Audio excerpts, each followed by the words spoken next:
Good morning বন্ধুরা, কেমন আছে সবাই? আশা করি সবাই খুব ভালো আছো। আমিও ভালো আছি। আমার এক আকাশ স্বপ্ন চ্যানেলে তোমাদেরকে অনেক স্বাগত আর ভালোবাসা জানিয়ে আজকের ভিডিওটা শুরু করছি। আজকে হলো সানডে আর সকালবেলা ঘুম থেকে উঠেই লেগে পড়েছি ঘর পরিষ্কারের কাজে। আর সানডে হোক বা মন্ডে, আমাদের মেয়েদের কাছে সবই একই, কারণ আমাদের কোনো ছুটির দিন বলে তো আর ধার্য করা নেই। তো সেই জন্যই লেগে পড়েছি ঘর পরিষ্কার করতে। তো তোমাদেরকে কয়েকদিন আগে বলেছিলাম না যে এই ছোট ঘরটা পরিষ্কার করা বাকি আছে, যেদিনকে ধরবো একদম ভালো করে পরিষ্কার করে নেব। তো সেই জন্যই ভাবলাম যে আজকে সকাল সকাল কাজটা করে নিই, কারণ সকালবেলা আমার শ্বশুরমশাই বাড়িতে থাকেন না, উনি পেপারের কাজে বেরায়। তো সেই জন্য ভাবলাম এই সুযোগে তাড়াতাড়ি করে উনি আসার আগে কাজগুলো করে ফেলি। আর এমনিতেই তো ঘর পরিষ্কার করা এটা একটা প্রত্যেক দিনেরই কাজ, বা প্রত্যেক সপ্তাহে একদিন করে করি। কিন্তু আমি তোমাদের আগে একটা ভিডিওতে বলেছিলাম যে আমাদের বাড়িতে ছোটোখাটো একটা অনুষ্ঠান হতে চলেছে। তো সেই জন্য ঘর বাড়ি একটু যদি পরিষ্কার করে না রাখি তাহলে কি ভালো লাগে বলো? লোকজন আসলে ঘর ধোয়ার নোংরা দেখলে কেমন লাগবে? তো সেই জন্যই ভাবলাম যে একবারে তাড়াতাড়ি করে কাজগুলো করে নিই, কারণ খুব তাড়াতাড়ি সেই দিন আসতে চলেছে। আর কি বলতো, এই ঘরে যেহেতু খুব একটা ফার্নিচার নেই, তাই পরিষ্কার করতে খুব একটা কষ্ট হয় না, আর তার সাথে সাথে তাড়াতাড়িও হয়ে যায়। তো এই যে দেখো, জানলা টালনা সব মুছে নিলাম, ফ্যানটাকেও মুছে নিলাম। ফ্যানটা প্রচণ্ড পরিমাণে ময়লা হয়েছিল, আর ফ্যানে ময়লা হলে দেখবে হাওয়া কম লাগে। তো সেই জন্য ফ্যানটাকে পরিষ্কার করে নিলাম। এইবার হচ্ছে গিয়ে বিছানার চাদরটা পেতে নেব, তাহলে হয়ে যাবে। আর শুধু বাকি আছে ওই আলমারিটা একটু মুছতে হবে। আর জানো তো, যখনই আমি এই ঘরটা পরিষ্কার করি আমার শাশুড়ি মায়ের কথা খুব মনে পড়ে, কারণ উনি সবসময় এই ঘরটার মধ্যে শুয়ে থাকতেন। তারপরে ওনার যে মৃত্যু হয়েছিল না, এই ঘরটাতেই হয়েছিল, এই খাটের ওপরেই হয়েছিল। আর একদম আমার চোখের সামনেই হয়েছিল, আমার হাতের ওপরেই ওনার প্রাণটা বেরিয়েছিল। তো সেই সব কিছু না মনে পড়ে, তাই ঘর পরিষ্কার করতে করতে ওগুলোকেই ভাবছি, চিন্তা করছি যে কিভাবে কি হয়েছিল। তো সেই জন্য না এই ঘরটা পরিষ্কার করতে গেলে একটু মনটা খারাপ লাগে, আর তার সাথে ভয় বলবো না, কেমন একটা যেন ফিলিংস কাজ করে মনের মধ্যে। আর উনি যখন মারা গিয়েছিলেন না, তখন না আমি এই ঘরে খুব একটা আসতেই পারতাম না, কেমন যেন একটা ফিল হতো। আর এই খাটটা যে দেখছো না, এটা আগে পাতালি করে পাতা ছিল, এরকম লম্বাভাবে ছিল না। তার জন্য যখনই এই ঘরে ঢুকতাম না, তখন ওনার ওই শুয়ে থাকার মুহূর্তটা আমার বারবার মনে পড়তো, আর কেমন একটা ফিল হতো।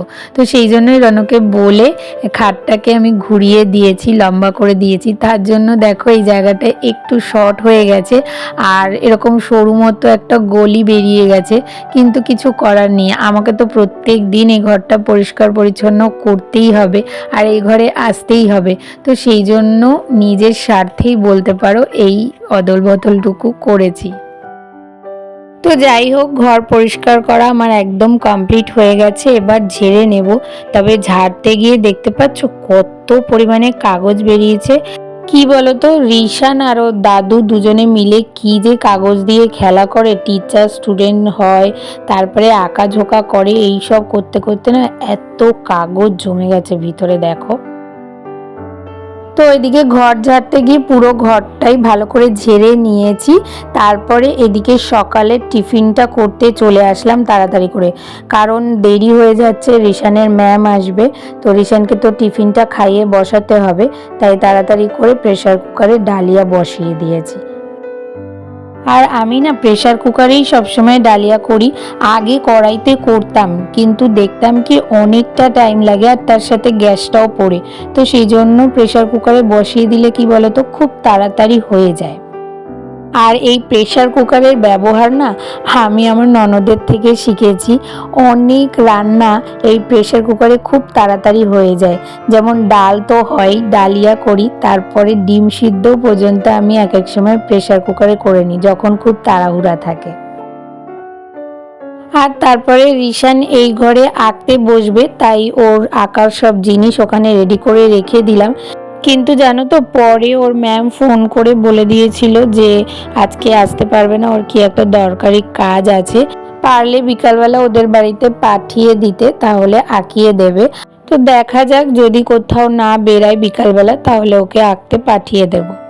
আর তারপরে আমার আর রনর জন্য এদিকে টিফিনটা রেডি করে নিলাম। তো আগে খেয়ে নিই, তারপরে আবার আসছি। আর তারপরে স্নান টান করে পুজো দিয়ে নিয়েছি একেবারে, দেখো ফুল দিয়ে সুন্দর করে সাজিয়ে। তো পুজোটা আর আজকে তোমাদের সাথে শেয়ার করলাম না, তো পুজো দেওয়া হয়ে গেছে।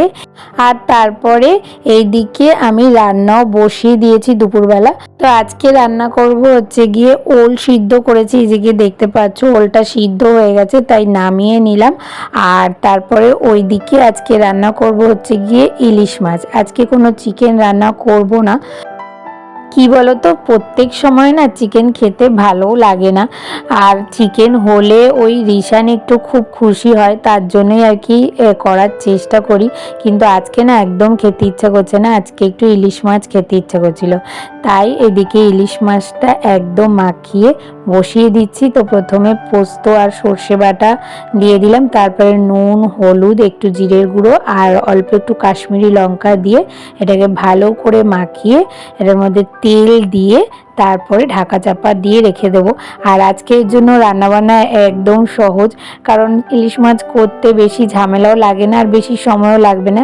ওই 10-15 মিনিট মতো বসিয়ে রেখে দিলেই একদম কিন্তু সিদ্ধ হয়ে যাবে। আর আমার না ইলিশ মাছ ভাজা করে রান্না করতে একদম ভালো লাগে না, তো সেই জন্য আমি যখনই যেভাবেই রান্না করি না কেন, বেগুন দিয়ে রান্না করি বা সর্ষে দিয়ে রান্না করি, তখনই আমি এরকমভাবে ভাপিয়েই রান্না করি। আর ভেজে করলে না মনে হয় কি যে ইলিশ মাছের স্বাদটাই যেন কেমন চলে গেছে। তো যাই হোক, ওইদিকে ইলিশ মাছ বসিয়ে দিয়ে ততক্ষণে ভাবলাম যে এই ওল কচুটা মেখে নিই। তো একটু পেঁয়াজ লঙ্কা দিয়ে তেল দিয়ে ভালো করে মেখে নিলাম। আর ততক্ষণে দেখো আমার এদিকে ইলিশ মাছও কিন্তু একদম রেডি হয়ে গেছে।